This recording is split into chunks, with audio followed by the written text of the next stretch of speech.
अच्छा जी स्टूडेंट, आज जो डिस्कस करते हैं वो है आपका development of the central nervous system. के सेंट्रल नर्वस सिस्टम की डेवलपमेंट कैसी होती है, आपने साथ साथ लिखते जाना है और एंड पे आपको सारी चीजों की जो है वो क्लैरिटी हो जाएगी। ठीक है, आपने कहना है कि जो सेंट्रल नर्वस सिस्टम होता है, ये सेंट्रल नर्वस सिस्टम जो होता है, ये कंसिस्ट होता है आपका ब्रेन एंड स्पाइनल कॉर्ड से। किसके? आपका ब्रेन और स्पाइनल कॉर्ड। ये आपने याद रखना है कि आपको जो सेंट्रल नर्वस सिस्टम होता है, इसमें दो चीजें आती हैं। इसमें मिली आपके बॉडी के दो ऑर्गन्स आते हैं, आपका ब्रेन होता है और आपका स्पाइनल कॉर्ड होता है। ठीक है, आपने कहना है कि central nervous system consist of brain and spinal cord. ठीक है, ये आपने याद रखना है। फिर क्वेश्चन ये है कि ये जो आपका ब्रेन और स्पाइनल कॉर्ड है, ये सेंट्रल नर्वस सिस्टम है, ये कहाँ से ओरिजिनेट होते हैं, इनकी एम्ब्रियोलॉजिकल ओरिजिन कहाँ पे है? तो आपने कहना है कि हमारे पास एक लेयर होती है जिस जो अभी हम पढ़ेंगे। ठीक है, अभी मैं सिर्फ आपको जो है इंट्रोडक्शन करवा रहा हूँ। ठीक है, इन सब चीजों को हमने पढ़ना है। आपने कहना है जो आपकी एक्टोडर्म होती है, कौन सी होती है? आपकी जो एक्टोडर्म होती है, इस एक्टोडर्म से आपकी सेंट्रल नर्वस सिस्टम जो होता है वो ओरिजिनेट होता है। ठीक है, अगर आप जो है वो मतलब कि दरमियाने पढ़ने वाले हो तो आप सिर्फ और सिर्फ जो है वो एक्टोडर्म को ही याद कर सकते हो। ठीक है, हाँ अलबत्ता आप चाहते हो कि मैं थोड़ा डीप जाऊं तो आपने ब्रैकेट में लिखना है कि जो होता है आपका न्यूरो एक्टोडर्म। कौन सा होता है? आपका न्यूरो एक्टोडर्म जो होता है, उस न्यूरो एक्टोडर्म से आपका क्या होता है कि आपका सेंट्रल नर्वस सिस्टम जो होता है ये डेवलप होता है। इस सारी चीजों का अभी हम पढ़ेंगे। ठीक है, आपने सिर्फ लिखना है कि जो एक्टोडर्म होता है और एक्टोडर्म का कौन सा पार्ट जो न्यूरो एक्टोडर्म होता है, उससे आपका सेंट्रल नर्वस सिस्टम की जो होती है वो डेवलपमेंट होती है। ठीक है, देखिए जो आपका एक्टोडर्म होता है ना, इसको हम आगे पढ़ेंगे कि ये एक्टोडर्म जो होता है, ये एक्टोडर्म के दो एरिया होते हैं, इसके दो मेन पार्ट्स होते हैं जिसको आपने याद रखना है। ठीक है, जो एक्टोडर्म होता है इसका एक हिस्सा होता है, एक जो हाफ होता है या एक पार्ट होता है, उसको हम कहते हैं आपका सरफेस एक्टोडर्म कहते हैं। क्या कहते हैं? आपका सरफेस एक्टोडर्म कहते हैं। और जो दूसरा हाफ होता है या दूसरा जो पार्ट होता है, आपने हाफ नहीं लिखना, जो दूसरा आपका पार्ट होता है एक्टोडर्म का, उसको हम कहते हैं आपका न्यूरो एक्टोडर्म कहते हैं। क्या कहते हैं? कि आपका न्यूरो एक्टोडर्म कहते हैं। एक्टोडर्म के दो होते हैं, एक सरफेस एक्टोडर्म होती है और एक आपकी न्यूरो एक्टोडर्म होती है। ठीक है, जो सरफेस एक्टोडर्म होती है, इस सरफेस एक्टोडर्म से आपकी जो स्किन होती है, ठीक है, आपकी जो स्किन होती है वो ओरिजिनेट होती है। और स्किन की कौन सा पार्ट होता है? आपने कहना है कि जो आपका एपिडर्मस होता है। ये इंपॉर्टेंट बात है। ठीक है, जो आपकी डर्मस होती है ना, आपकी स्किन की तीन लेयर्स होती हैं, एपिडर्मस होगी, डर्मस होगी और सबक्यूटेनियस फैट होगा। ठीक है, तो आपने कहना है जो ऊपर वाली लेयर होती है, जो एपिडर्मस होती है, वो आपकी स्किन से ओरिजिनेट होती है, जबकि जो आपकी डर्मस होती है वो आपकी मीजोडर्म से ओरिजिनेट होती है। एक बात फिर आपने कहना है कि जो आपके हेयर होते हैं, ठीक है, जो आपके बाल होते हैं, वो कहाँ से ओरिजिनेट होते हैं? वो आपके सरफेस एक्टोडर्म से ओरिजिनेट होते हैं। जबकि जो आपके नेल्स होते हैं, ठीक है, जो आपके नेल्स होते हैं, नाखून वगैरह होते हैं, वो भी आपके सरफेस एक्टोडर्म से ओरिजिनेट होते हैं। फिर आपने कहना कि जो न्यूरो एक्टोडर्म है, इस न्यूरो एक्टोडर्म से आपका सीएनएस बनता है, आपका सेंट्रल नर्वस सिस्टम जो होता है वो बनता है। ये आपने याद रखना है। ठीक है, जहां तक होगी आपके एक्टोडर्म के बारे में बात। ठीक है, फिर आपने कहना है कि इनिशियली जो आपका सीएनएस होता है वो आपके न्यूरो एक्टोडर्म से ओरिजिनेट होता है। ठीक है, आपने लिखना है, साथ साथ आपने जो है वो लिखते जाना है, अपने नोट्स बनाते जाना है। ठीक है, इनिशियली द सीएनएस जो होता है ओरिजिनेट होता है। ठीक है, initially the CNS originates from neuro ectoderm. ठीक है, न्यूरो एक्टोडर्म से ओरिजिनेट होता है, लेकिन कब ओरिजिनेट होगा? When the signal come from. ये इंपॉर्टेंट लाइन है, इसको आपने लाजमी लिखना है, अभी मैं आपको समझाऊंगा। आपने कहा initially the CNS is developed from the neuro ectoderm when the signal comes from mesoderm. ठीक है, when the signal comes from mesoderm, ये इंपॉर्टेंट लाइन है, इसको आपने लाजमी और लाजमी लिखना है। और अभी मैं आपको समझाऊंगा अभी, और इसमें एमसीक्यूज आते हैं। Initially, the CNS is developed from the neuroectoderm when the signal comes from the mesoderm। ठीक है, हमेशा याद रखें, कभी भी आपकी जो मीजोडर्म होती है वो मीजोडर्म डायरेक्टली इन्वॉल्व नहीं होती आपके सीएनएस की डेवलपमेंट में। ठीक है, कभी भी आपकी मीजोडर्म आपको डायरेक्टली आपके सीएनएस की डेवलपमेंट नहीं करवा सकती। हाँ अलबत्ता ये सीएनएस की डेवलपमेंट में रोल प्ले करती है। ठीक है, ये एज अ सेकेंडरी मैसेंजर के तौर पर काम करता है। ठीक है, लाइक ये जनाब क्या करेगी, ये जाएगी और आपकी जो न्यूरो एक्टोडर्म होगी या एक्टोडर्म होगी उसको स्टिमुलेट करेगी, उसको बताएगी कि यार आप जो आपकी बेबी की डेवलपमेंट होना स्टार्ट हो चुकी है, आप क्या करोगे, आप स्टिमुलेट हो जाओ और आप जो है वो ब्रेन और स्पाइनल कोड जो है वो बनाओ। ठीक है, ये आपने याद रखना है। हमेशा मीजोडर्म डायरेक्टली कभी भी इन्वॉल्व नहीं होती। हाँ अलबत्ता ये रोल प्ले करती है, लेकिन जो डायरेक्टली इन्वॉल्व होती है आपकी सीएनएस की डेवलपमेंट में वो आपकी एक न्यूरो एक्टोडर्म ही होती है। ठीक है, ये आपने याद रखना है। ठीक है, फिर आपने याद करना है कि जो in the centre of the, ठीक है, in the centre of the mesoderm, in the centre of the mesoderm, जो मीजोडर्म होती है, ठीक है, यानी कि अब हम डिस्कस करते हैं ये मीजोडर्म का ऐसा कौन सा एरिया है, ऐसा कौन सा पार्ट है जो आपके एक्टोडर्म को जाके स्टिमुलेट करता है और फिर उससे आपके ब्रेन और स्पाइनल कॉर्ड बनाता है। आपने कहना कि in the centre of the mesoderm, ठीक है, in the centre of the mesoderm, mesodermal cell, ठीक है, मीजोडर्मल सेल, यानी कि जो मीजोडर्मल सेल्स होंगी वो क्या करेंगे, वो कंडेंस हो जाएंगे, ठीक है। ये इंपॉर्टेंट बात है, आपने लाजमी लिखने में, अभी आपको समझाता हूँ। In the centre of the mesodermal cells condense and form a structures, ठीक है।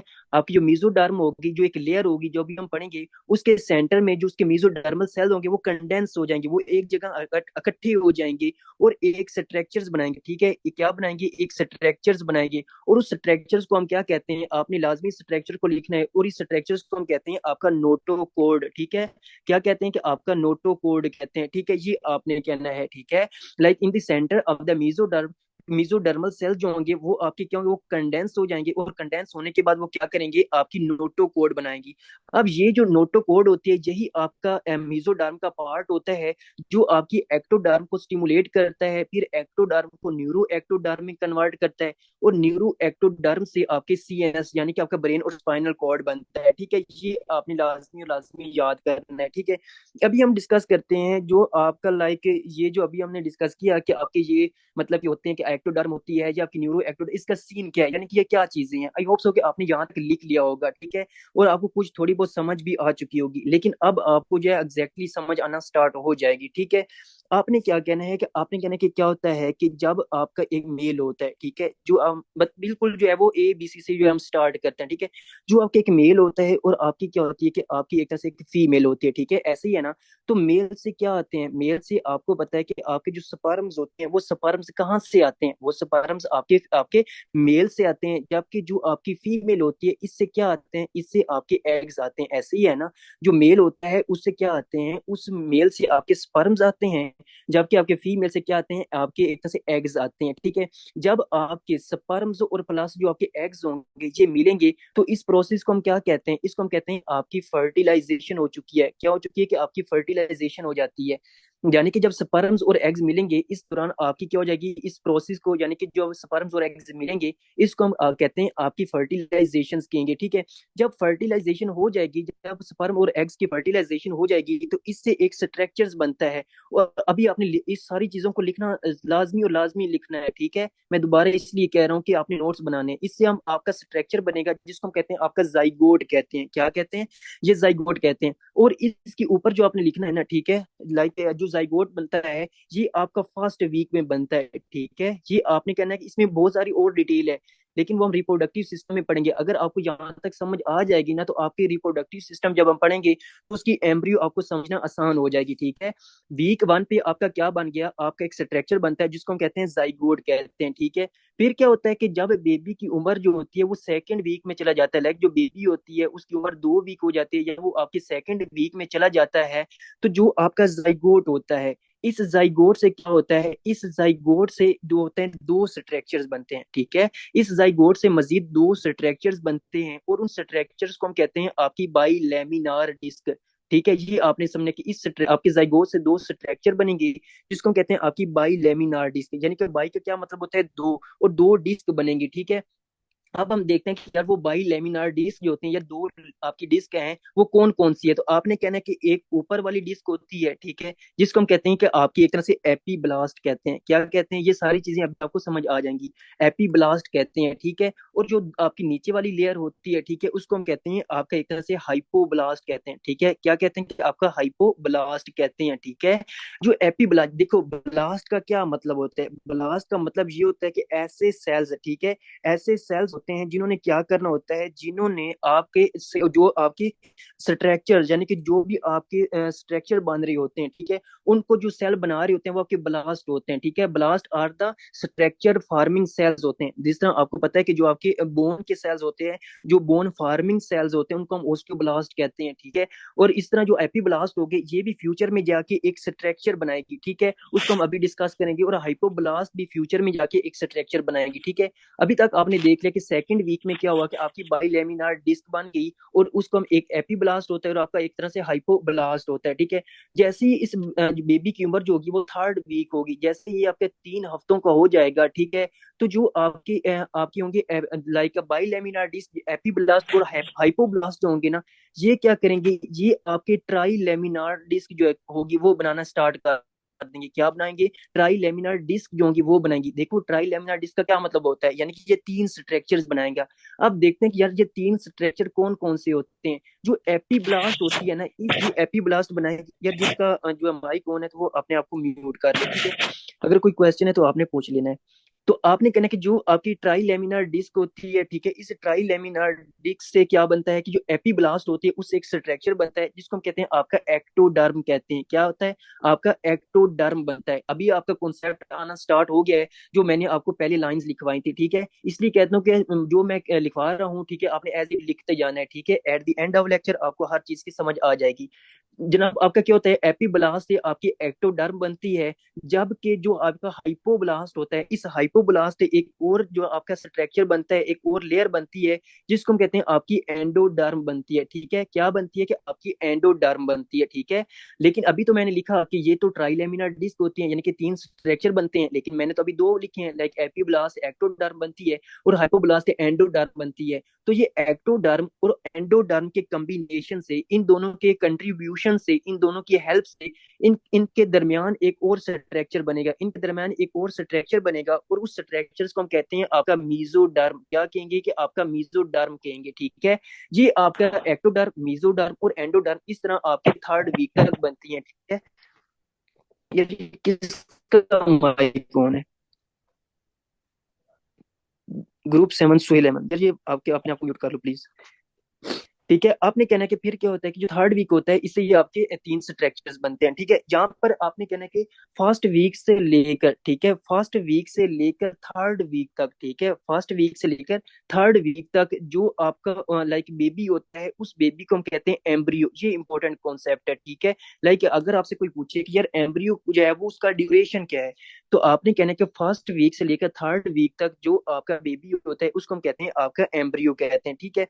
फिर क्या होता है कि जिससे हमने पहले भी डिस्कस किया था कि आपका क्या होता है कि थर्ड वीक से ऑनवर्ड, थर्ड वीक से लेकर आपके 8th वीक तक, ठीक है, यानी कि 8th वीक तक, ठीक है, जो गेस्टेशन का, प्रेगनेंसी का 8 वीक होगा, उस दौरान आपकी जो बेबी होगी उनसे आपके डिफरेंट स्ट्रक्चर्स बनेंगे, ठीक है। और जो भी आपकी बॉडी के अंदर जितने भी स्ट्रक्चर्स होते हैं वो आपकी इन तीनों लेयर से बनते हैं। आप हमारी बॉडी के अंदर, आपकी बॉडी के अंदर जितने भी स्ट्रक्चर, जितने भी ऑर्गन्स है, आपकी स्किन से लेकर आपके नेल्स तक, आपकी जितनी बॉडी ऑर्गन्स है वो इन 3 लेयर से बनते हैं, ठीक है। आप जो सारे इन तीनों लेयर्स की पैदाइश हो, ठीक है, ये आपने याद करना है, ठीक है। फिर आपने कहना है कि जो थर्ड वीक से लेकर 8th वीक तक एक्टोडर्म, मीजोडर्म और एंडोडर्म से आपके डिफरेंट स्ट्रक्चर बन गए।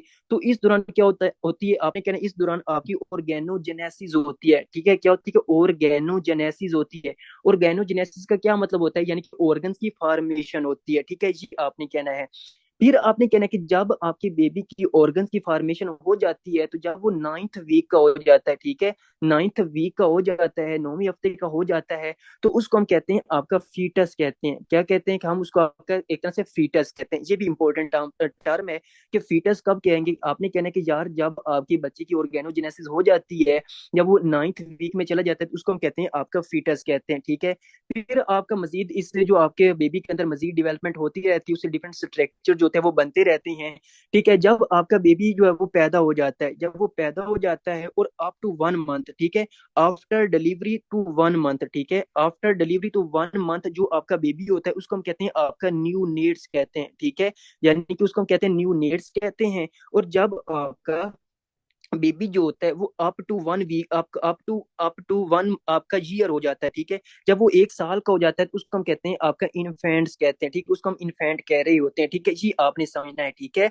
आई होप सो कि आपको यहाँ तक समझ आ चुकी होगी कि आपका फीटस क्या होता है, एम्ब्रियो क्या होता है, आपके न्यू नेट्स क्या होते हैं और आपका एक इन्फेंट क्या होता है, ठीक है।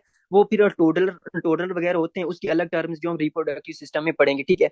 अब हमारी जो मेन डिस्कशन है ना, वो मेन डिस्कशन हमारे थर्ड वीक के ऊपर है, ठीक है। जो हमने थर्ड वीक में जो स्ट्रक्चर्स बनाए थे, वो स्ट्रक्चर कौन कौन से हैं, ये जो थर्ड वीक है इससे हम गौर करते हैं कि यहाँ पे कौन कौन से स्ट्रक्चर्स होते हैं। इससे आपके एक्टोडर्म, मेसोडर्म और आपकी एंडोडर्म होती है, ठीक है। अब मैं क्या करता हूँ, मैं इन तीनों स्ट्रक्चर को यहाँ पे जो है वो एक तरह से ड्रा कर लेता हूँ, और इससे मैं आपको बताता हूँ कि किस तरह आपके ब्रेन वगैरह जो होते हैं वो सारे डिवेल्प होते हैं, ठीक है। पहले क्या होता है कि फॉर एग्जांपल क्या होता है कि ये आपकी एक तरह से एक लेयर होती है, इस तरह आपने एक लेयर बना लेनी है, ठीक है। अब ये जो लेयर होती है, इस लेयर को कहते हैं आपकी एक तरह से एक्टोडर्म। जो ऊपर वाली होती है इसको हम कहते हैं आपकी एक्टोडर्म कहते हैं, ठीक है। जो दरमियान वाली लेयर होती है, ठीक है, जो दरमियान वाली लेयर यहाँ पे पड़ी होती है, ठीक है, इस दरमियान वाली लेयर को हम क्या कहते हैं, इस दरमियान वाली लेयर को हम कहते हैं आपका एक तरह से मीजोडर्म, ठीक है। आपकी एक तरह से मीजोडर्म कहते हैं, ठीक है, ये आपने समझना है, ठीक है। जो आपकी क्या होती है कि आपकी मीजोडर्म होती है, ठीक है। फिर क्या होता है कि जो तीसरी लेयर होती है, ठीक है, हमने तीन लेयर्स पढ़ी ना, जो तीसरी लेयर होती है, ठीक है, जो आपकी मीजोरम के नीचे होती है, उसको हम क्या कहते हैं, उससे उसको हम कहते हैं आपकी एक तरह से, सॉरी, ये जो पहली होती है इसको हम एक्टोडर्म, हाँ, इसको हम तीसरी को हम कहते हैं आपकी एंडोडर्म कहते हैं। जो अंदर वाली होती है उसको हम क्या कहते हैं, आपकी एंडोडर्म कहते हैं, ठीक है। अब हमारा जो मेन कॉन्सर्न है आपकी सीएनएस की डेवलपमेंट, लाइक हम पढ़ेंगे, मैं आपको मजीद बता दूंगा कि एक्टोडर्म से, मीजोडर्म से और एक्टोडर्म से कौन कौन से स्ट्रक्चर्स होते हैं। लेकिन अभी हम देखते हैं कि पहले हम ब्रेन और स्पाइनल कॉर्ड की डेवलपमेंट करवा लेते हैं, ठीक है। आपने कहना कि जो मीजोडर्म होता है, मीजोडर्म के ऊपर जो लेयर होती है उसको हम कहते हैं आपकी एक्टोडर्म कहते हैं, ठीक है। फिर जो आपका मीजोडर्म होता है, ठीक है, उस मीजोडर्म के दरमियान में, ठीक है, मीजोडर्म के दरमियान में यहाँ पर एक स्ट्रक्चर बनता है, ठीक है। अब मैंने जो लिखा था, in the centre of the mesoderm the mesodermal cells condense and form a structures and this structure is called notochord, ठीक है। अब ये रहा आपका नोटोकोड, ठीक है। अब नोटोकोड क्या करेगा, नोटोकोड जो होगा ये क्या करेगा, ये जाके स्टिमुलेट करेगा, ये जाके अटैच हो जाएगा किसको, मिडल पार्ट ऑफ, ठीक है। ये आपने लाजमी याद रखना है कि जो मिडल पार्ट ऑफ एक्टोडर्म होता है उसमें जाके अटैच हो जाएगा, ठीक है। लाइक देखें, आपकी जब आपकी बेबी की डेवलपमेंट हो रही होती है, ठीक है, तो उस दौरान क्या होता है कि जब आपके ब्रेन और स्पाइनल कोर्ड ने बनना होता है, तो आपका क्या होता है कि आपका जो मीजोडर्म होता है ये क्या करता है, ये आपका एक तरह से एक कासिड बनाता है, ठीक है। आपने कहने कासिड बनाता है, लाइक एक जो है वो एक स्ट्रक्चर बनाता है जिसको हम कहते हैं नोटोकोड। ये क्या करेगा, ये कहेगा कि देखो नोटोकोड, तुम जाओ एक्टोडर्म के पास और उसको स्टिमुलेट करो और उसको कहो कि अपने अंदर कुछ मॉडिफिकेशन लेकर आए, अपने अंदर कुछ चेंजेस लेकर आए, और जाके अपने जो बेबी है उसमें ब्रेन और स्पाइनल कोड बनाए, ठीक है। तो आपका नोटो कोड क्या करेगा, नोटो कोड जाके अटैच हो जाएगा आपकी एक्टोडर्म के साथ।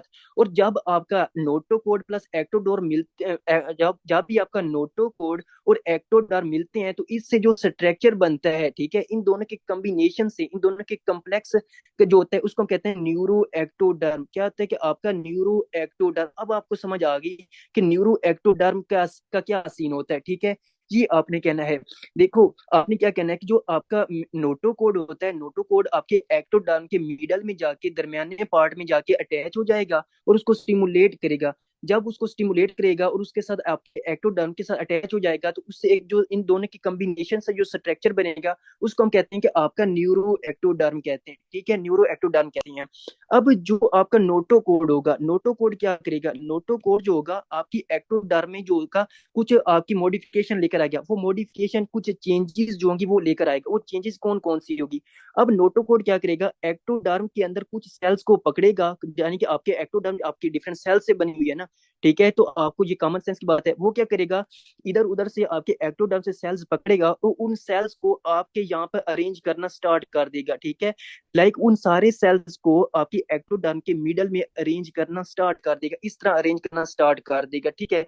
तो जब ये इस तरह अरेंज करना स्टार्ट करेगा तो इससे एक स्ट्रक्चर्स बनता है जो अभी हम डिस्कस करते हैं, ठीक है। ये आपने कहना है, देखो आपने कहना कि न्यूरो आपका आपका जो आपका न्यूरो एक्टोडर्म क्या है, न्यूरो एक्टोडर्म, एक्टोडर्म का वो पार्ट, एक्टोडर्म का वो मिडल पार्ट जहां पे आपका नोटोकोड जाके अटैच हो जाए, ठीक है। आपका आपने कहना है न्यूरो एक्टोडर्म, एक्टोडर्म का वो मिडल पार्ट जहां पे आपका न्यूरो एक्टोडर्म जाके अटैच हो जाए, उस स्ट्रक्चर को हम कहते हैं न्यूरो एक्टोडर्म। और न्यूरो और नोटोकोड जहां पर आपकी न्यूरो एक्टोडर्म से जो दरमियान में जो मिडल में जो स्ट्रक्चर बन जाए, ठीक है, जो स्ट्रक्चर बन जाए उस स्ट्रक्चर को हम कहते हैं न्यूरल प्लेट कहते हैं।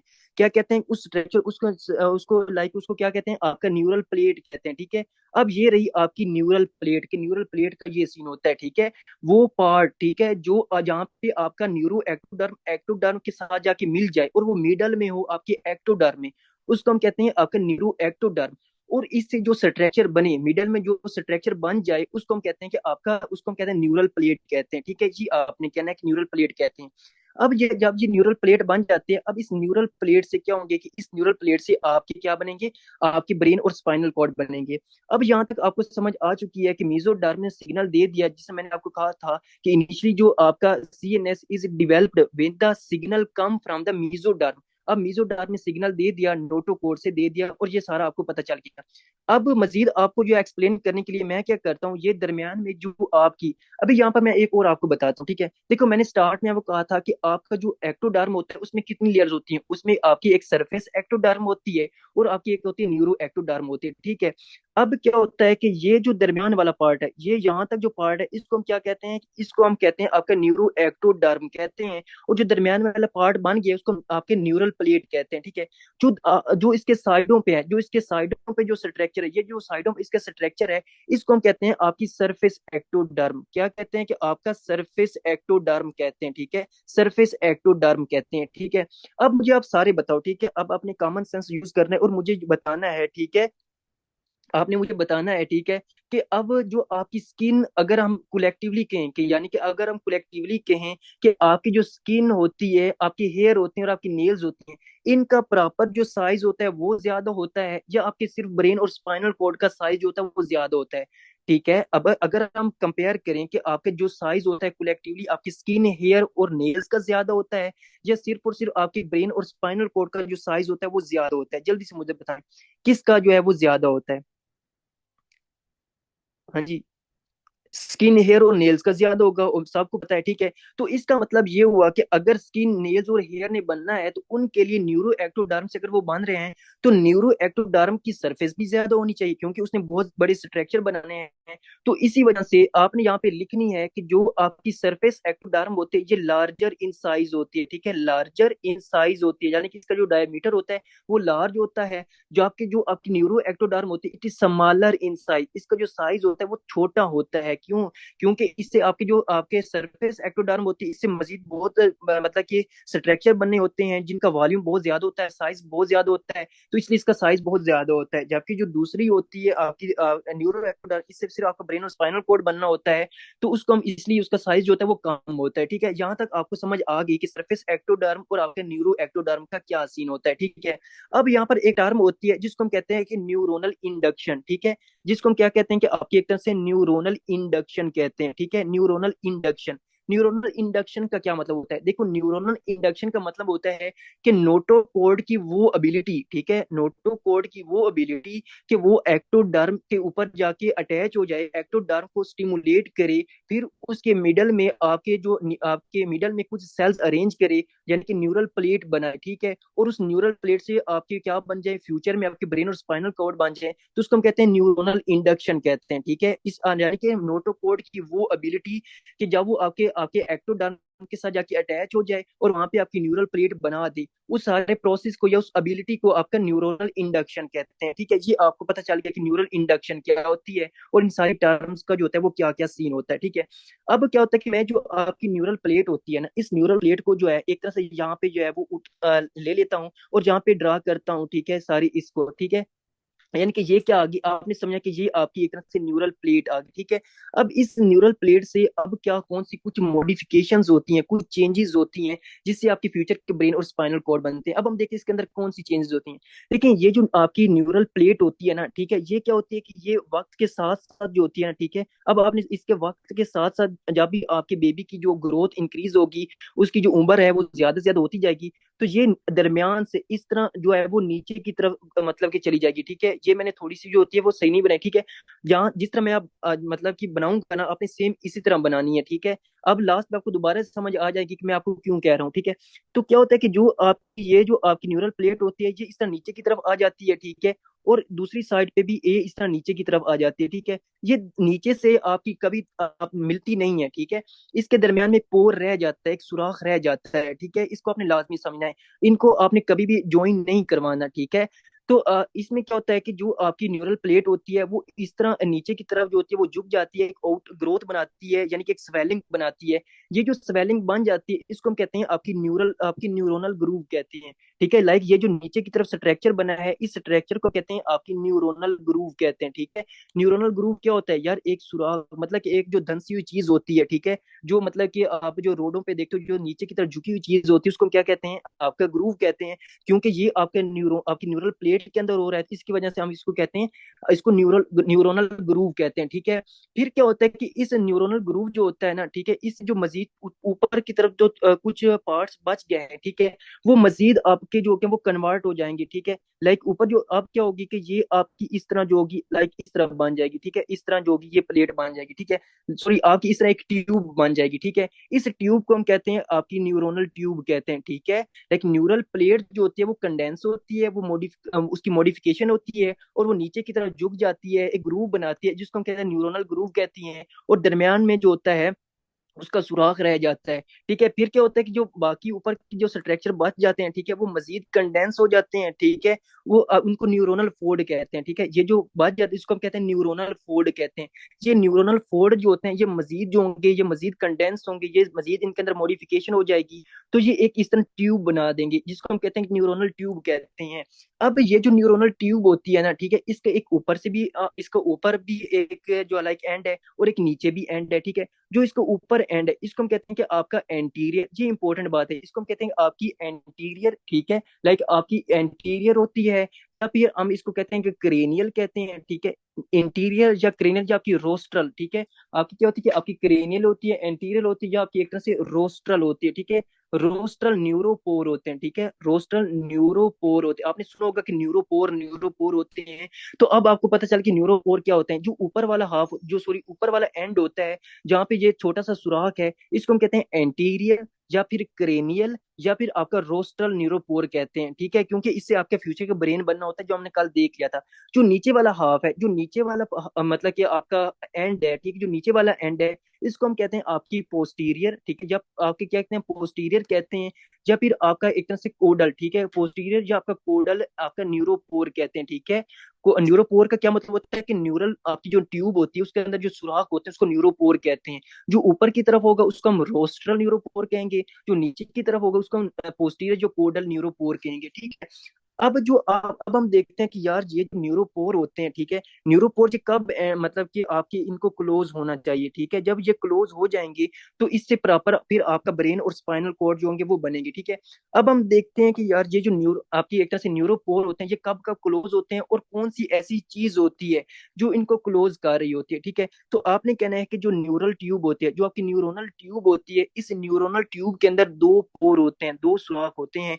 एक को हम कहते हैं आपकी एंटीरियर न्यूरोपोर कहते हैं और एक को हम कहते हैं पोस्टीरियर न्यूरोपोर। दूसरे जो भी आपकी स्ट्रक्चर है वो आपने देख लेना है, ठीक है। एंटीरियर न्यूरोपोर होती है और आपकी पोस्टीरियर न्यूरोपोर होती है, ठीक है। अब जो आपकी एंटीरियर न्यूरोपोर है, जो ऊपर वाली जो न्यूरोपोर है, जो ऊपर वाला सुराख है, वो तकरीबन आपके 25th जो आपका डे होता है ना एम्ब्रियो का, ठीक है, जो 25वां दिन होता है, ठीक है, जो 25वां दिन होता है लाइक आपके 4th वीक के एंड पे, और आपकी जो आपके एक तरह 4th वीक जब एंड होता है उस वक्त आपकी जो एंटीरियर न्यूरोपोर होती है वो क्या होती है कि वो क्लोज हो जाती है, ठीक है। आपने कहना है कि जो anterior neuropore it usually closed at the मतलब कि at the end of 4th week या फिर at the 25th day of the embryo, ठीक है।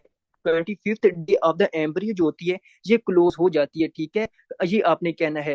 फिर आपने कहना जो पोस्टीरियर न्यूरोपोर होती है, जो न्यूरो नीचे वाला सुराख होता है, वो तकरीबन आपके एक तरह से 28th डे में, ठीक है, 28वें दिन में जो होता है वो क्लोज हो जाता है, ठीक है। आपने कहा जो पोस्टीरियर न्यूरोपोर होता है it closed eight approximately 28th या आपकी 30th डे, यानी कि आपका 28वां या आपका जो 30वां दिन होगा उसमें आपकी ये क्लोज हो जाएगी, ठीक है। ये आपने यहाँ में इंपॉर्टेंट चीजें याद रखनी है, ठीक है। अब देखें, अगर अगर जब भी आपकी न्यूरोपोर अगर क्लोज ना हो, लाइक ये जो न्यूरोपोर हैं ये क्लोज ना हो, प्रॉपर आपकी न्यूरोनल ट्यूब ना बनाए, तो इससे डिफरेंट जो एबनॉर्मेलिटीज आ जाती हैं, ठीक है। यहाँ पे एमसीक्यूज आता है, ठीक है, मैं आपको एमसीक्यूज की जो स्टेटमेंट लिखवाता हूँ और इसमें आपका ये कॉन्सेप्ट भी क्लियर हो जाएगा, ठीक है। इफ दीज न्यूरोपोर, ठीक है, if these neuropores, if these neuropores do not close, ठीक है, if these neuropores do not close, ठीक है, if these neuropores do not close at proper days, ठीक है, यानी कि अगर ये न्यूरोपोर जो होती हैं ये अपने अपने प्रॉपर डेज पे क्लोज ना हो, then it will leads to some neuronal tube defect, ठीक है। इसको हम कहते हैं आपकी एक तरह से न्यूरोनल ट्यूब डिफेक्ट्स होते हैं, ठीक है, इसको हम कहते हैं आपकी एनटीडीज कहते हैं, न्यूरोनल ट्यूब डिफेक्ट होते हैं। देखिए जो आपका न्यूरो ट्यूब जो आपकी न्यूरोनल पोर है, ठीक है, लाइक जो आपके न्यूरोपोर है, neuropore should be closed at the proper day, ठीक है, जो भी मैंने आपको डे बताए उस पर आप क्लोज होना चाहिए, and they will have to close, और उनको क्लोज होना पड़ेगा, ठीक है। जो आपके न्यूरोपोर है उनको क्लोज होना पड़ेगा ताकि वो मजीद एबनॉर्मेलिटी मत बनाए, ठीक है, वो एक प्रॉपर न्यूरो ट्यूब तो बनाए लेकिन वो ओपन ना रहे। जब वो ओपन रहेंगे इससे फ्यूचर में क्या होगा, इससे फ्यूचर में आपकी कुछ जो होगी वो न्यूरोनल ट्यूब के डिफेक्ट्स हो जाएंगे, ठीक है। जिस तरह हम जो है वो अगर आपने सीरियस पढ़ोगा उसमें भी हम काफी डिफेक्ट्स जो होते हैं वो पढ़ते हैं, ठीक है। तो वहां पे भी आपके प्रॉपर स्ट्रक्चर जो होते हैं वो क्लोज नहीं होते, ठीक है। अब हम देखते हैं कि यार इसमें कौन कौन सी एक तरह से स्ट्रक्चर्स आ जाएंगे, ठीक है। लाइक आपने कहा if these neuropore do not close at a proper day then it will lead to some abnormalities in the neural tubes and these are neuronal tube defects होता है, ठीक है। अब विच आर मेनली, ठीक है, ये जो न्यूरल ट्यूब होते हैं which are mainly associated with folic acid deficiency, ठीक है, फोलिक एसिड जो विटामिन बी 9 होता है उसकी डेफिशिएंसी से इनकी एसोसिएशन होती है, ठीक है। जो विटामिन बी 9 होता है, ठीक है, विटामिन बी 9 जो होता है इसके साथ एसोसिएशन होती है। देखो यहाँ पे आपने एक बात समझनी है, जब भी एक जो कपल होता है जब भी प्रेगनेंसी का सोच रहा होता है, ठीक है, लाइक उससे आपके फ्यूचर प्लानिंग कर रहा होता है, ठीक है, तो उसके हम ये रिकमेंड करते हैं कि उसके जनाब आपकी तकरीबन जो होता है ना, लाइक एक मंथ, लाइक प्रेगनेंसी के एक मंथ पहले जो होता है ना वो अपना स्टार्ट कर दे। वो फोलिक एसिड की जो टैब होती है, अभी मैं आपको टैब्स वगैरह भी बताऊंगा, टैबलेट जो होती है वो भी मैं आपको बताऊंगा, वो स्टार्ट कर दे, ठीक है।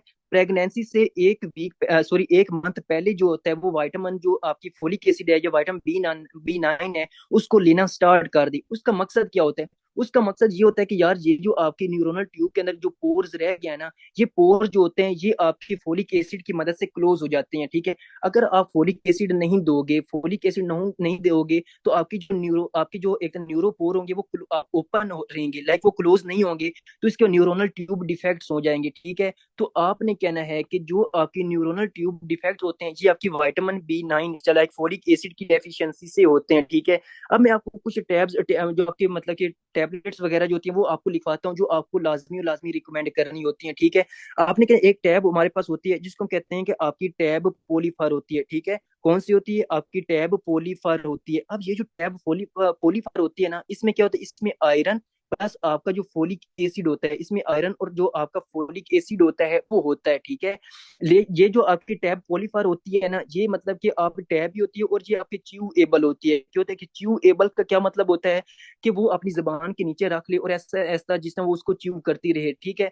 आप इसको समझ गए होंगे च्यूएबल क्या होती है। जो टैब पोलीफर होती है इसमें आयरन और फोलिक एसिड के जो होते हैं वो सप्लीमेंट्स होते हैं, और ये आपकी च्यूएबल होती है, ठीक है। और ये काफी सस्ती होती है, लाइक आप पाकिस्तान में तकरीबन जो है वो 30 रुपए की जो होती है इसका एक पूरा जो पत्ता जो है वो मिल जाता है, ठीक है। ये आपने कहना है। फिर आपने कहना है कि एक और टैब होती है, ठीक है, जिसको हम कहते हैं कि आपकी एगनार, ठीक है, टैब एगनार होती है। ये जो टैब एगनार होती है ना, ठीक है, इसके अंदर सारे वाइटामिन होते हैं, ये मल्टी वाइटामिन होते हैं। इसके अंदर विटामिन बी 1 से लेकर विटामिन बी 12 तक होते हैं, और इसमें आपका कैल्शियम होता है, मैग्नीशियम होता है, ठीक है, आयरन होता है, सब कुछ इसमें होता है, ठीक है, जो आपकी एगनार होती है, ठीक है। और ये थोड़ी सी महंगी होती है, ये तकरीबन 800 की मिलती है, ठीक है। तो हम क्या करते हैं, इससे आपके तकरीबन इतनी जो है वो एक पत्ते में या इस लाइक प्राइस आपको इतनी टैबलेट मिल जाती है कि आपकी जो फीमेल होती है वो एक मंथ के लिए उसके लिए जो टैबलेट्स होती हैं वो काफी होती हैं, ठीक है। तो आपने क्या करना है, आपने इन चीजों को प्रेफर करना है। पोलीफर और आपकी जो एगनार होती है इनको आपने प्रेफर करना होता है, ठीक है। अगर आप जो है वो अपनी बीवी के ऊपर, लाइक आप फ्यूचर में माशाल्लाह आप जो शादी करोगे, तो अगर आपने बीवी के ऊपर ये खर्चा ना किया, ठीक है, उसको 1,000 रुपए का जो है वो मंथली खर्चा ना किया, 1,000 पीकेआर जो है वो खर्चा ना किया उसके ऊपर, और उसको आपके टैब पोलीफर जो टैब जो एगनार है वो लेकर ना दी, तो उसमें न्यूरोनल ट्यूब डिफेक्ट हो जाएंगे। और जो न्यूरोनल ट्यूब डिफेक्ट का जो बेबी होता है वो तकरीबन 1 साल या 2 साल के अंदर अंदर मर जाता है, ठीक है, उसकी डेथ हो जाती है, ठीक है। तो आपने क्या कहना है, तो बंदे के पुत्र बन के आपने फ्यूचर में जो होता है वो अपनी बीवी के ऊपर 1,000 रुपए पर मंथ जो होगा वो खर्च करना है, ठीक है। ये आपने लाजमी और लाजमी आपने बात सीख ली होगी, ठीक है। अब हम देखते हैं कि यार ये जो हम मतलब हमने सारी चीजें देख ली कि ना कि आपके जो होते हैं लाइक न्यूरोपोर बनते हैं, और इससे आपकी पोलीफार होती है, आप एगनार वगैरह देते हो, फोलिक एसिड देते हो, ये क्या करती हैं, ये आपकी इस तरह जो न्यूरोन आपके न्यूरोनल पोर होते हैं उनको क्लोज कर देते हैं, और इस तरह आपकी न्यूरोनल ट्यूब बन जाती है, ठीक है। तो इस तरह आपका क्या बनता है, इस तरह आपका एक तरह से न्यूरोनल ट्यूब जो होता है वो बन रहा होता है, इस तरह आपकी जो न्यूरोनल ट्यूब होती है वो बनती है, ठीक है। कल हमने देखा था कि यार जो न्यूरोनल ट्यूब होती है, ठीक है, वो आपकी एक तरह से डायरेक्ट ब्रेन और स्पाइनल कॉर्ड के बारे में हमने पढ़ा था। आज हमने देख लिया कि कैसे आपकी फ्यूचर में जो न्यूरोनल ट्यूब होती है वो कैसे कैसे बन रही होती है, ठीक है। आप मुझे जल्दी से बताएं कि आपको न्यूरोनल ट्यूब तक जो है वो समझ आ चुकी है, न्यूरोनल ट्यूब कैसे बनती है आपको समझ आ गई है? जल्दी से बता दें। सर ये अब नॉर्मेलिटी समझा दें एक दफा, ये जो ये न्यूरल ट्यूब डिफेक्ट्स की। हाँ, ये मतलब कि अभी मैं आपको समझाता हूँ, लेकिन हम कल इसको डिस्कस करेंगे, ठीक है। लाइक ये पूरा टॉपिक है, ठीक है, इसको हम वो कल इंशाल्लाह डिटेल से डिस्कस करेंगे कि न्यूरोनल जो ट्यूब डिफेक्ट्स होते हैं, लाइक आपकी मीज आपकी जो आपकी स्पाइना बाइफिडा वगैरह ये कैसे होती हैं, ठीक है, इनको हम कल डिटेल से पढ़ेंगे, ठीक है। आज हम सिर्फ और सिर्फ जो आगे न्यूरोनल ट्यूब और ये एम्ब्रियो वगैरह है इसको हमने डिस्कस करना है, ठीक है। आपने परेशान नहीं होना, ठीक है। अब हम देखते हैं कि यार ये जो आप इस प्रॉपर जो स्ट्रक्चर है वो तो बन गया, लाइक न्यूरोनल ट्यूब जो होती है वो बन गई। अब हम देखते इसे किस तरह जो होता है वो आपकी फ्यूचर के इन लाइक जो अपर हाफ होती है, ठीक है, ले अब मैंने बनाई ना, ये आपकी न्यूरोनल ट्यूब होती है, इससे अपर हाफ से क्या बनता है, इसका ब्रेन और स्पाइनल कॉर्ड बनता है, ब्रेन और स्पाइनल कॉर्ड बनता है। जो लवर हाफ होता है, जो लवर हाफ होता है, इससे आपका क्या बनता है, इसका आपका स्पाइनल कॉर्ड बनता है, ठीक है। तो अब हम देखते हैं इससे क्या क्या स्ट्रक्चर्स बनते हैं, ठीक है। अब यहाँ पर एक और चीज जो आपने मतलब कि समझनी है ना, कुछ बुक्स में जो होता है ना वो एक चीज लिखी होती है, वो कहती हैं कि अच्छा, यहाँ पर एक स्ट्रक्चर मैं आपको बताना भूल गया कि जैसी आपकी जो न्यूरोनल ट्यूब बनती है ना, ठीक है, लाइक आपकी प्रॉपर मॉडिफिकेशन हो रही होती है, एक्टोडर्म की प्रॉपर मॉडिफिकेशन हो रही होती है, इससे सारे जिन आप स्ट्रक्चर बन रहे होते हैं और आपके फाइनली आपकी न्यूरोनल ट्यूब बन जाता है।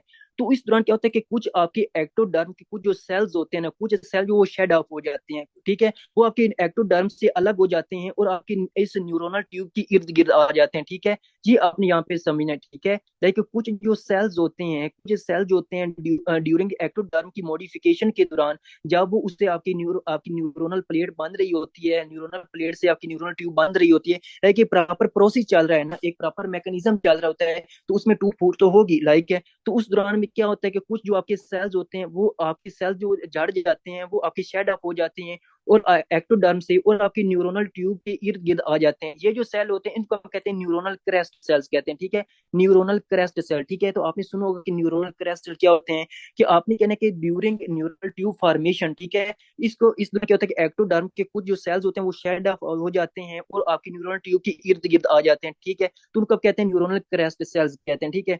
अब वो प्रोसेस, ठीक है, वो प्रोसेस जिससे आपका सारा लाइक हमने न्यूरो एक्टोडर्म से स्टार्ट किया और न्यूरोनल ट्यूब तक पढ़ा, और फिर न्यूरल ट्यूब से जितने भी स्ट्रक्चर्स बनेंगे, ब्रेन जो हमने कल पढ़ा था, इस सारे प्रोसेस को हम कहते हैं न्यूरोलेशन कहते हैं, ठीक है। क्या कहते हैं, न्यूरोलेशन कहते हैं, ठीक है।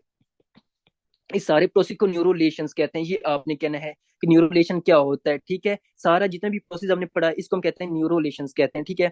अब देखें कि जो आपकी लाइक मैं दोबारा से यहाँ पे बनाता हूँ, आपकी न्यूरोनल ट्यूब बनाता हूँ, इसका जो अपर हाफ होता है, ठीक है, इस अपर हाफ से क्या बनता है, आपका ब्रेन बनता है, ठीक है। आपका क्या बनता है, आपका ब्रेन बनता है, जिससे हमने कल कहा था। लाइक इसकी ये जो आपकी साइडें होती हैं, ये जो साइडें होती हैं, इन साइडों से अब हम थोड़ा सा इसको डिटेल में पढ़ते हैं। जो इसकी साइडें होती है ना, इन साइडों से आपके ब्रेन के स्ट्रक्चर्स बनते हैं, ठीक है। लाइक आपका थैलेमस बनता है, आपकी सेरिब्रम बनता है। लेकिन जो इसका ये वाला होल होता है, जो दरमियान में जो ल्यूमन है, ठीक है, ये ल्यूमन से अब इसका मतलब अगर ये खाली स्पेस है, like ये एक ल्यूमन है, तो इसका मतलब ये हुआ कि फ्यूचर में भी इससे ऐसी स्ट्रक्चर बनेगी जो अंदर से खाली होंगी, ठीक है, ऐसी है ना, वो भी मतलब ये वेजिकल की तरह बनेगी।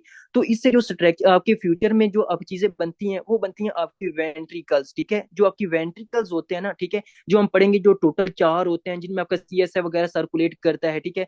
तो आपने कहना है कि जो वाल्स होती हैं, ठीक है, जो walls of the upper half of the neural tube, उससे आपका लाइक ब्रेन के स्ट्रक्चर्स बनते हैं, सेरिब्रम वगैरह, ठीक है। लेकिन आपका वेंट्रिकल्स भी आपके ब्रेन के पार्ट है, लेकिन वो आपके इस ल्यूमन से ओरिजिनेट होते हैं, ठीक है, जो दरमियान वाला ल्यूमन है इससे आपका ओरिजिनेट होता है, ठीक है, ये आपने कहना है। लेकिन जो दरमियान, जो आपका लोअर हाफ है, ठीक है, जो नीचे वाला हाफ है, ठीक है, जो आपकी कोडल एंड है, इसकी जो लेटरल वॉल्स होती हैं, ठीक है, इन लेटरल वॉल से आपका स्पाइनल कॉर्ड बनता है, ठीक है। इस लेटरल वॉल से क्या बनता है कि आपका स्पाइनल कॉर्ड बनता है। जबकि जो दरमियान में जो खाली स्पेस है, जो ल्यूमन है, इससे आपका स्पाइनल कॉर्ड की कैनाल बनती है, ठीक है। अब यहाँ पे लिख लो स्पाइनल कॉर्ड की कैनाल बनती है। देखो कैनाल क्या है, एक खाली स्पेस होती है ना, ठीक है। तो अगर ये भी खाली स्पेस है, एक ल्यूमन है, तो इससे भी फ्यूचर में एक खाली स्पेस बनेगी। तो वो ऊपर अगर है तो वो आपकी वेंट्रिकल्स बनाएगी, अगर वो नीचे है तो वो आपकी स्पाइनल कॉर्ड की कैनाल बनाएगी, ठीक है, ये आपने समझना है। अब उसने बुक में जो है ना, उसने थोड़ा सा मजीद जो है उसने बताया हुआ है कि जो लेटरल हाव, जो मतलब कि अगर मैं आपको सिंपल बताऊं कि जो आपका स्पाइनल कॉर्ड होता है, इस स्पाइनल कॉर्ड के आपको पता है कि कितने मतलब कि हॉर्न्स होते हैं, ठीक है, अगर आपको थोड़ा बहुत पता हो। इसका एक होता है आपका डोर्सल हॉर्न्स होता है, लाइक इसका एक डोर्सल पार्ट होता है, एक इसको कहते हैं, एक होता है आपका वेंट्रल हॉर्न्स होता है, ठीक है, ऐसे ही है ना, एक डोर्सल होता है, एक वेंट्रल हॉर्न्स होता है, ठीक है।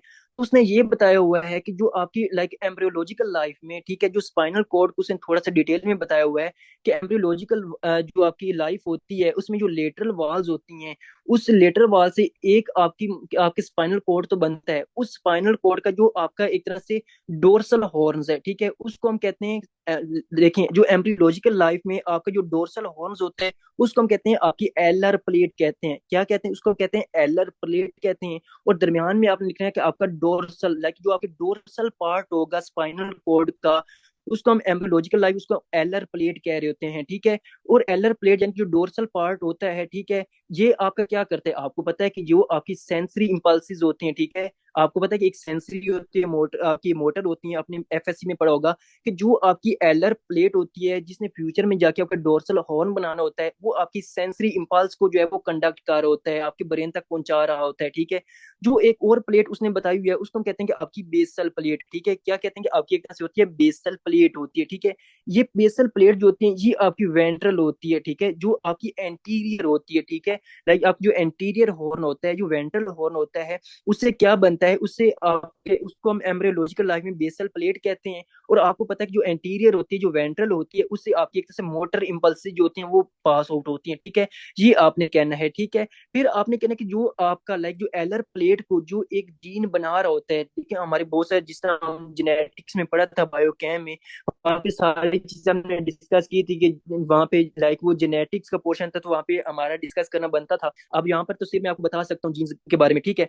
तो सिर्फ आपने ये समझना है कि क्या होता है कि जब आपकी एम्ब्रियो की डेवलपमेंट होती है, तो इसमें जो एलर प्लेट होती है, जो आपकी डोर्सल प्लेट होती है, जो डोर्सल नोड होती है, वो आपकी एक जीन से बनता है, और उस जीन को हम कहते हैं आपकी बीएमपी जीन, ठीक है। क्या होते हैं कि आपकी बीएमपी जीन कहते हैं, जिसको हम कहते हैं आपका बोन मॉर्फोजेनेटिक प्रोटीन्स, ठीक है। जो आपकी जीन्स होते हैं ये प्रोटीन्स होते हैं, ठीक है। तो आपने कहना है कि जो आपके जीन्स होते हैं, जो प्रोटीन्स होते हैं, जिसको हम बोन मार्फोजेनेटिक प्रोटीन्स कहते हैं, वो क्या करते हैं, वो आपकी एलर प्लेट बनाते हैं, ठीक है, जो आपकी डोर्सल हॉर्न को बनाते हैं। जबकि जो आपका एक सोनिक हेजहॉग जीन है, ठीक है, SHH जीन होता है, सोनिक हेजहॉग जीन इसको कहते हैं, जो आपकी रिप्रोडक्टिव सिस्टम की एम्ब्रियोलॉजी में लिखा हुआ है। वहां पे उसने लिखा हुआ है कि जो आपके एस जीन होता है ना, it help in the formation या synthesis of the central nervous system, ठीक है। तो उसने वहां पे लिखा हुआ है, ठीक है। ये वाकई आपका जो सोनिक है जो जीन होता है ना, मुझे यहाँ पे लिखना चाहिए था जब जब मैं आपको यहाँ पे स्टार्टिंग में कहा था कि जो आपकी सेंट्रल नर्वस सिस्टम की डेवलपमेंट होती है ना, ये इसके साथ आपने SHH जीन लिखना है, ठीक है। तो ये सारा जो जीन होता है, ये सारी जीन जो होती है आपकी न्यूरोलेशन को कंट्रोल कर होता है। न्यूरोलेशन क्या है, आपकी ये जितने भी स्ट्रक्चर बनाए हैं न्यूरल ट्यूब तक, जो आपकी ब्रेन और स्पाइनल कोड, वो उसको न्यूरोलेशन कहते हैं। और उस मेन जीन जो इस सारे प्रोसेस को कंट्रोल कर होते हैं उसको हम कहते हैं SHH जीन, ठीक है। लाइक आपके जितने भी ब्रेन जो प्रॉपर उसकी फॉर्मेशन होती है, जो आपकी आपका राइट हाफ होता है, लेफ्ट हाफ होता है, ठीक है, उसके सारे जो प्रॉपर स्ट्रक्चर होता है वो आपका SH जीन जो होता है उसको रेगुलेट कर रहा होता है, ठीक है। अब यहाँ तक आपको पता चल गया कि लाइक आपके स्पाइनल कॉर्ड या आपके ब्रेन ये किस तरह बनेंगे, उसके स्ट्रक्चर कौन सा जीन जो होते हैं वो रेगुलेट कर रहे होते हैं, ठीक है। अब यहाँ पर एक बहुत ही इंपॉर्टेंट MCQs उसने लिखा हुआ, देखो जो मैंने पहले नोटो कोड लिखा था ना, ठीक है। अब आपको पता है कि जो भी चीज इस दुनिया में आती है उस चीज का क्या है, उसकी उसकी मतलब कि जो रिजल्ट क्या है, उसका रिजल्ट ये है, उसने लास्ट में जाके फना होना होता है, ठीक है, लाइक उसने डिकम्पोज होना होता है, उसने खत्म होना होता है, ऐसे ही है ना। तो जब मतलब कि जब हमारी डेथ हो जाएगी तो हमारी भी जाएगी डेथ होगी, तो वहां पे हमारे भी कुछ डिकम्पोजर रह जाएंगे, ठीक है, हमारे भी कुछ बाकियात रह जाएंगे, ठीक है। तो सेम इसी तरह जब आपका नोटोकोड आपकी एक तरह से न्यूरोलेशन करवाता है, न्यूरोनल इंडक्शन करवा देता है, न्यूरोनल प्लेट बना देता है, तो ये खत्म हो जाता है, ठीक है। जब ये खत्म हो जाता है तो अडल्ट के अंदर जो इसका एक स्ट्रक्चर या एक बाकियात, जो इसके एक रेमनेंट रह जाता है, उस रेमनेंट को हम कहते हैं कि आपके एक तरह से न्यूक्लियर, आपके न्यूक्लियस पल्पोसस, बहुत ही इंपॉर्टेंट एमसीक्यूज, आपने इसको डबल टिक करना है, ठीक है। जो आपका न्यूक्लियस पल्पोसस होता है, ठीक है, आपकी बुक के ऊपर लिखा भी हुआ है कि जो रेमनेंट्स होता है नोटोकोड का अडल्ट में, ठीक है, उसको कहते हैं nucleus pulposus of intervertebral disc. अब क्वेश्चन ये है कि आपका न्यूक्लियस पल्पोसस क्या है, देखें। फॉर एग्जाम्पल आप समझ लें कि जी आपके एक वर्टिब्रल डिस्क है, ठीक है, आप मतलब आपके एक वर्टिब्रा है, ठीक है, अभी आपने समझा कि आपके एक वर्टिब्रा है और जी आपके उसके नीचे वर्टिब्रा है, ठीक है। अब दोनों वर्टिब्रा के दरमियान एक डिस्क होती है, ठीक है, इन दोनों के दरमियान क्या होती है, एक डिस्क होती है, ठीक है, जो मतलब कि इनको एक फ्रिक्शन से बचा रही होती है, ठीक है। ये हम पढ़ेंगे, ठीक है, मतलब अपनी यहाँ पर एनाटॉमी में आपने पढ़ा होगा, ठीक है। तो जब हम इंशाल्लाह कभी मौका मिला एनाटॉमी डिस्कस करने का तो इंशाल्लाह वहां पे हम डिस्कस करेंगे। जो आपकी एक तरह से आपकी होती है ना वर्टिब्रा, इनके दरमियान जो इंटर वर्टिब्रल डिस्क होती है, ठीक है, लाइक वर्टिब्रा के दरमियान जो चीज होती है उसको इंटर वर्टिब्रल कहते हैं, तो ये डिस्क कहते हैं उसको, इस वजह से हम क्या कहते हैं, इनको इंटर वर्टिब्रल डिस्क कहते हैं। ये जो इंटर वर्टिब्रल डिस्क होती है ना, इनके ऊपर, ठीक है, इस तरह के मिड में एक जो होता है लाइक कुशिंग लाइक स्ट्रक्चर होता है, ठीक है, एक सॉफ्ट सी एक जिलेटिनस मटीरियल होता है, ठीक है, जिसको हम क्या कहते हैं, इसको हम कहते हैं न्यूक्लियस पल्पोसस कहते हैं, ठीक है। देखो जो अब आप जो है वो मतलब कि अपनी बॉडी को झुकाते हो, इधर उधर मूव करते हो, नीचे जो है वो फॉर एग्जांपल आप जो सजदा करते हो, नीचे की तरफ झुक जाते हो, तो जो आपकी बैंडिंग हो रही है, आपकी बॉडी की जो बैंडिंग होती है, राइट लेफ्ट ऊपर नीचे, वो कौन करवा रहा होता है, वो आपका नोटोकोड होता है, ये आपका कुशिंग ऑर्गन होता है, ठीक है। तो ये आपने कहना कि ये आपका नोटोकोड होता है, ये आपको फ्रिक्शन से बचाता है और आपको जो है वो प्रॉपर बॉडी की मूवमेंट करवा रहा होता है, ठीक है, ये आपने कहना है। और बहुत ही important MCQ, what is the remnant of notochord in the adult, आपने कहना nucleus pulposus of the intervertebral disc, ठीक है, ये आपने कहना है। अब यहाँ पर जो होते हैं ना आपकी कुछ बुक के ऊपर जो होते हैं ना, वो एक चीज लिखी होती है, ठीक है, वो कहते हैं कि जो आपकी न्यूरोनल ट्यूब है ना, न्यूरोनल ट्यूब और आपकी न्यूरल क्रेस्ट सेल्स होते हैं, न्यूरोनल ट्यूब जो हमने पढ़ी और न्यूरल क्रेस्ट सेल्स होती हैं, आर दी फॉर्म्स ऑफ, ठीक है, are the forms of ectoderm, ठीक है, या फिर वो लिख देते हैं are the forms of neuro ectoderm, ठीक है। अब इसमें जब आप ये लाइन पढ़ोगे ना तो आपने कंफ्यूज नहीं होना। देखो हमने यहाँ पे पढ़ा, डिटेल से पढ़ा कि आपकी जो न्यूरल ट्यूब होते हैं, ये न्यूरोनल क्रेस्ट सेल्स होते हैं, ये कहाँ से ओरिजिनेट होते हैं, ये आपकी एक्टोडर्म से होते हैं ना, ठीक है। अगर हम स्पेसिफाई करें आपकी आपकी आपकी न्यूरोनल एक्टोडर्म से ओरिजिनेट होते हैं, तो आपने कहना कि ये फॉर्म्स हैं, लाइक वहां से ओरिजिनेट हो रहे हैं, ठीक है। तो कुछ बुक के ऊपर ये भी कॉन्सेप्ट लिखा हुआ है, अगर वहां पे आप पढ़ो तो आपने कंफ्यूज नहीं होना, ठीक है। ये आपने यहाँ तक आपको पता चल गया, ठीक है। अब हम डिस्कस करते हैं कि यार ये जो आपकी तीनों स्ट्रक्चर थे, ठीक है, लाइक आपकी एक्टोडर्म है, मीजोडर्म है, ठीक है, इनसे थोड़ा बहुत हम जो है वो हेलो आई कर लेते हैं, लाइक इससे क्या क्या आपके स्ट्रक्चर्स बनते हैं, ठीक है। आपने कहना है कि जो आपकी मीजोडर्म होती है, ठीक है, पहले हम जो है वो आपके मीजोडर्म के बारे में बात कर लेते हैं, ठीक है। आपने कहना जो मीजोडर्म होती है, ये तो रिप्रोडक्टिव सिस्टम में लिखा हुआ है, लेकिन मैं थोड़ा बहुत आपको यहाँ पे बता देता हूँ। जो मीजोडर्म होती है ये क्या बनाती है, ये आपकी डर्मस बनाती है, ठीक है, जो आपकी स्किन की डर्मस होती है वो बनाती है, ठीक है। इसके अलावा जो भी आपके मसल्स होते हैं, ठीक है, जो भी आपके मसल्स होती हैं वो आपकी बनाती हैं। और आपकी जो बोन्स होती हैं, ठीक है, जो बोन्स होती हैं, ये आपको मैं मेन स्ट्रक्चर बता रहा हूँ, ठीक है। आपके रिप्रोडक्टिव सिस्टम में दोबारा टॉपिक आएगा, वहां पे पूरी इनकी डिटेल है, ठीक है, लिस्ट बनी हुई है, ठीक है। तो आपने इन स्ट्रक्चर को आपने लाजमी याद रखना है। जो मीजोडर्म होती है इससे फ्यूचर में आपकी डर्मस बनती है, मसल्स बनती हैं, बोन्स बनते हैं और आपका सीवीएस बनता है, लाइक आपकी जो कार्डियोवास्कुलर स्ट्रक्चर्स होते हैं वो आपकी मीजोडर्म से बन रहे होते हैं, ठीक है। लेकिन जो आपकी एंडोडर्म होते हैं, जो अंदर वाली लेयर होती है, ठीक है, एंडोडर्म जो अंदर वाली लेयर्स होती है, इससे आपके क्या बन रहे होते हैं, इससे आपका जीआईटी के स्ट्रक्चर बन रहे होते हैं। जीआईटी के स्ट्रक्चर से क्या मुराद है, यानी कि आपका जितने भी स्प्लीन है, लीवर है, इंटेस्टाइन है, वो सारे कहाँ से बन रहे होते हैं, वो आपकी एंडोडर्म से बन रहे होते हैं, ठीक है। और आपके जो लंग्स होते हैं, ठीक है, ये जो लंग्स होते हैं, ये लंग्स भी आपके एक तरह से इनसे बन रहे होते हैं, लाइक आपके एक तरह से एंडोडर्म से जो है वो बन रहे होते हैं, ठीक है। अब इस तरह हम जो है वो देख लेते हैं कि लाइक जिस तरह पहले मैंने कहा कि जो आपकी सरफेस एक्टोडर्म, मैं आपको बता चुका था कि एक्टोडर्म से क्या बनता है, उसकी सरफेस एक्टोडर्म होती है। और उस सरफेस एक्टोडर्म से आपकी एक तरह से बनती है, लाइक स्किन बनती है, उसकी एपिडर्मस बनती है, वो सारे स्ट्रक्चर जो वो मैं आपको बता चुका हूँ। और जो दूसरे स्ट्रक्चर्स होते हैं, ठीक है, लाइक जो दूसरे आपका होता है लाइक न्यूरो एक्टोडर्म, उससे आपका क्या बनता है, आपका ब्रेन और स्पाइनल कॉर्ड जो होता है वो बनता है, ठीक है। अब रह गया स्ट्रक्चर आपका न्यूरोनल क्रेस्ट सेल्स, ठीक है, न्यूरोनल क्रेस्ट सेल्स का, कि न्यूरोनल क्रेस्ट सेल्स जो होते हैं, ठीक है, उससे मतलब कि क्या क्या स्ट्रक्चर बनते हैं, जो आपके न्यूरोनल क्रेस्ट सेल्स होते हैं इससे क्या क्या स्ट्रक्चर बनते हैं, ठीक है। आपने कहना कि जो न्यूरोनल क्रेस्ट सेल्स होते हैं ना, ठीक है, इससे जो इंपॉर्टेंट स्ट्रक्चर्स बनते हैं, इससे बनता है कि आपका एक तरह से पेरिफेरल नर्वस सिस्टम बनता है, ठीक है।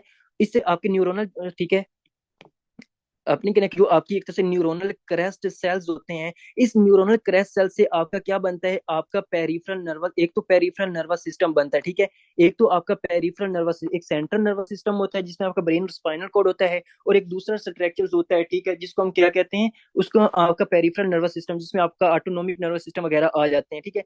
अब ये जो पेरिफेरल नर्वस सिस्टम होता है ना, ठीक है, इसके अंदर कुछ स्ट्रक्चर्स होते हैं जिसको हम अभी आगे पढ़ेंगे फिजियोलॉजी में, ठीक है। लेकिन अभी उसने थोड़ी बहुत चीजें इसने बताई हुई हैं। आपने कहा जो न्यूरल क्रैश होते हैं इससे पीएनएस बनता है, तो इससे कुछ पीएनएस के न्यूरॉन्स बनते हैं, ठीक है। जो आपके पीएनएस के जो न्यूरॉन्स होते हैं, कुछ ये बनते हैं, ठीक है, और कुछ जो आपके पीएनएस के जो एक तरह से होते हैं ग्लायल सेल्स होते हैं, ठीक है। जो पी आप ग्लायल सेल्स क्या है, ग्लायल सेल्स आपके स्पोर्टिंग सेल्स हैं, जिनको हमने आगे जाके डिस्कस करना है, ठीक है। ये बनते हैं, ठीक है, लाइक आपके जो भी आपके एस्ट्रोसाइट्स होते हैं, ओलिगोडेंड्रोसाइट, शवान सेल्स होते हैं, ये आपके ग्लाइल सेल्स होते हैं, जो आपके स्पोर्टिंग सेल्स होते हैं, ठीक है। तो पेरिफेरल नर्वस सिस्टम के जो होंगे न्यूरॉन्स बनेंगे, और पेरिफेरल नर्वस सिस्टम के ग्लाइल सेल्स बनेंगे, ठीक है। अब उसने बताया हुआ है कि जो पेरिफेरल नर्वस सिस्टम जो होगा ना, इस पेरिफेरल नर्वस सिस्टम के जो न्यूरॉन्स होते हैं वो कौन कौन से होते हैं, ठीक है।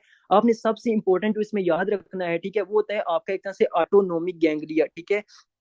अब autonomic ganglia, like autonomic ganglia, अब क्वेश्चन ये कि गैंग्लिया से क्या मुराद है, ठीक है। अब ये सारा जो कॉन्सेप्ट है ना, ठीक है, ये आगे ट्रैक्स में आएगा, जब हमने सबसे जो कॉम्प्लिकेटेड टॉपिक्स होते हैं आपके नर्वस सिस्टम के ना, वो ट्रैक्स हैं, ठीक है, बहुत ही मुश्किल है, ठीक है, लेकिन इंशाल्लाह इंशाल्लाह हम उसको बड़े इंटरेस्टिंग वे में कवर करेंगे, ठीक है।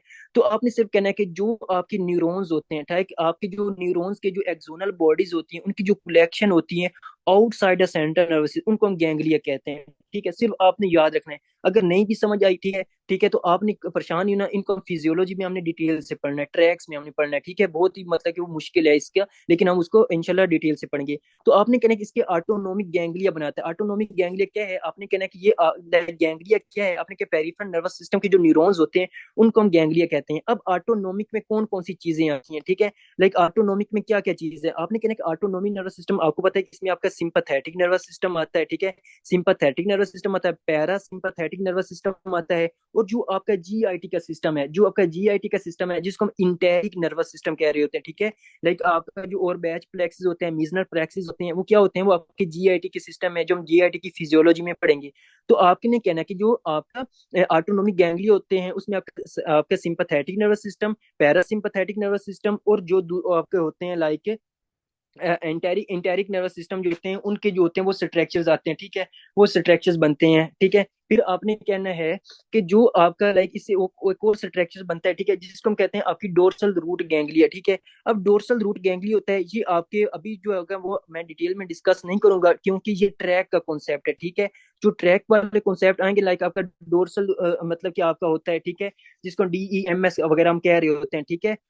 उसको हम वहां पे पढ़ेंगे कि इसका क्या सीन होता है, ठीक है। डोर्सल रूट मीडियल लेमिनिस्कल होता है, ठीक है, डोर्सल रूट मीडियल लेमिनिस्कस होते हैं, वहां पे हम पढ़ेंगे, ठीक है। आपने सिर्फ ये याद रख लेना है कि आपके पीएनएस के न्यूरॉन्स में ऑटोनोमिक गैंग्लिया होते हैं, और इसके ये जो स्ट्रक्चर होते हैं ये होते हैं, और आपकी डोर्सल रूट गैंग्लिया होता है, ठीक है।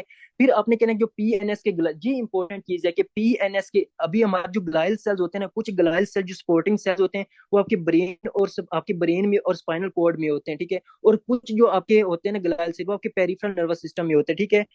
अभी बस ये करते हैं, ठीक है। जो पेरिफेरल नर्वस सिस्टम के जो ग्लाइल सेल आपने लाजमी लाजमी को याद करना है, वो आपका शवान सेल्स होता है। सबसे इंपॉर्टेंट जो सेल मैं बता रहा हूँ वो है आपका शवान सेल्स, ठीक है। ये आपके माइलिन शीट बनाएगा, जो हम डिस्कस करेंगे, ठीक है। ये शवान सेल्स बनाएगा, और इसके जो और आपकी सैटेलाइट्स, आपकी एक सैटेलाइट्स जो आपके होते हैं सेल्स, ठीक है, ये भी आपके ग्लाइल सेल होते हैं, लाइक आपकी सपोर्टिंग सेल्स होते हैं, ठीक है। जो हम इनको डिटेल से आपकी फिजियोलॉजी में पढ़ेंगे, ठीक है। अगर नहीं यकीन तो दो अभी मैं आपको बुक से भी दिखा देता हूँ, आपके जैसी आपकी फिजियोलॉजी स्टार्ट होती है ना, तो उसमें ये सारे ग्लाइल सेल का कॉन्सेप्ट है, ठीक है। तो जितने भी वहाँ पे फीचर्स आएंगे मैं आपको बता दूंगा, ठीक है। आपको श्वान सेल का पता होना चाहिए, और आपकी सेटेलाइट सेल्स क्या होते हैं, कि ये आपके पेरिफेरल नर्वस सिस्टम के क्या होते हैं, कि ग्लाइल सेल्स होते हैं, ठीक है। और सबसे इंपॉर्टेंट लाइक आपके पेरिफेरल नर्वस सिस्टम तो हो गया, ठीक है। और सबसे इंपॉर्टेंट जो इसमें चीज बनती है ना, ठीक है, लाइक ये तो हो गया आपका जो एड्रीनल मेडुला होता है, ठीक है। एड्रीनल मेडुला, एड्रीनल मेडुला क्या है, जो आपकी दोनों किडनी शरीफ हैं, ठीक है, जो आपके गुर्दे शरीफ हैं, उनके ऊपर जो ग्लैंड पड़ा हुआ है उसको हम क्या कहते हैं, adrenal medulla, like adrenal gland कहते हैं। उस एड्रीनल ग्लैंड के कुछ पार्ट्स होते हैं, लाइक आपका एड्रीनल कोर्टेक्स होता है, और आपका एक तरह से होता है दूसरा आपका एड्रीनल मेडुला होता है। जो एड्रीनल मेडुला होता है, इसके जो सेल्स होते हैं उसको हम कहते हैं आपकी क्रोमाफिन सेल्स कहते हैं। क्या कहते हैं, आपकी क्रोमाफिन सेल्स कहते हैं, ठीक है। अब ये जो क्रोमा आपके क्रोमाफिन सेल्स रहते हैं, are the derivatives of what, are the derivatives of neuronal crest cells होते हैं, ठीक है। तो आपने जब भी पढ़ो कि आपकी क्रोमाफिन सेल्स जो होते हैं वो ड्राइव किए गए न्यूरोनल क्रेस्ट सेल्स, पहले तो आपको पता होना चाहिए कि न्यूरोनल क्रेस्ट सेल्स क्या है। तो आपके कहना ये शेडिंग होती है उसके इर्द गिर्द, ठीक है, न्यूरोनल ट्यूब के दौरान, ठीक है, जब उसकी प्रोसेस सारा मैकेनिज्म हो रहा होता है। तो आपने कहना कि जो आपकी एड्रिनल मेडुला की जो सेल्स होते हैं क्रोमाफिन सेल्स, ये ड्राइव किए गए हैं आपके न्यूरोनल क्रेस्ट सेल। और आपको पता है कि जब बच्चे के अंदर एड्रिनल मेडुला का ट्यूमर हो जाए उसको क्या कहते हैं, उसको न्यूरो आपके न्यूरोब्लास्टोमा कहते हैं, ठीक है। न्यूरोब्लास्टोमा कहते हैं, और बच्चे में अगर बड़ों में हो जाए उसको फ्यूक्रोमोसाइटोमा कहते हैं, ठीक है। तो ये इसमें डिफरेंस होता है, ठीक है। आपका क्या होता है कि आपका न्यूरोब्लास्टोमा होता है, फ्यूक्रोमोसाइटोमा होता है, ठीक है। ये आपने याद रखना है, ठीक है। और इसमें जो आपका आपकी जो है वो सेंट्रल नर्वस सिस्टम भी बनता है, वो मैंने आपको बता दिया कि सेंट्रल नर्वस सिस्टम के आपके न्यूरॉन्स बनते हैं, ठीक है। और central nervous system glial cells होते हैं जिनको आपने याद कर, एस्ट्रोसाइट्स होते हैं, ओलिगोडेंड्रोसाइट और एपिडेमल सेल, ठीक है। ये आपके सीएनएस के ग्लाइल सेल्स हैं, ठीक है, ये आपके ब्रेन के अंदर हैं, ये आपने याद करना है, ठीक है। जो आपके पीएनएस के ग्लाइल सेल्स हैं उनको हम कहते हैं शवान सेल और सैटेलाइट सेल्स। जो आपकी सीएनएस के अंदर के ग्लाइल सेल हैं उनको हम एस्ट्रोसाइट, ओलिगोडेंड्रोसाइट और आपकी एपिडाइमल सेल्स कहते हैं, ठीक है।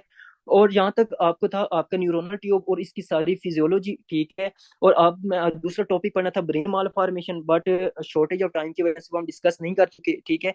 तो अब मुझे जल्दी से बता देंगे आपको जो है वो कहाँ पे